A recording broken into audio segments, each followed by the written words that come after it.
111వ కీర్తన. యెహోవాను స్తుతించుడి, యథార్థవంతుల సభలోను సమాజములోను పూర్ణ హృదయముతో నేను యెహోవాకు కృతజ్ఞతాస్తుతులు చెల్లించెదను. యెహోవా క్రియలు గొప్పవి, వాటి యందు ఇష్టము గల వారందరూ వాటిని విచారించుదురు. ఆయన కార్యము మహిమ ప్రభావము గలది, ఆయన నీతి నిత్యము నిలకడగా నుండును. ఆయన తన ఆశ్చర్య కార్యములకు జ్ఞాపకార్థ సూచనను నియమించి ఉన్నాడు. యెహోవా దయాదాక్షిణ్య పూర్ణుడు, తన యందు భయభక్తులు గల వారికి ఆయన ఆహారం ఇచ్చి ఉన్నాడు. ఆయన నిత్యము తన నిబంధనను జ్ఞాపకం చేసుకొనును.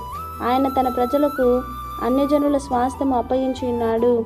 తన క్రియల మహత్యమును వారికి వెల్లడి చేసి ఉన్నాడు. ఆయన చేతి కార్యములు సత్యమైనవి, న్యాయమైనవి. ఆయన శాసనములన్నీ నమ్మకమైనవి.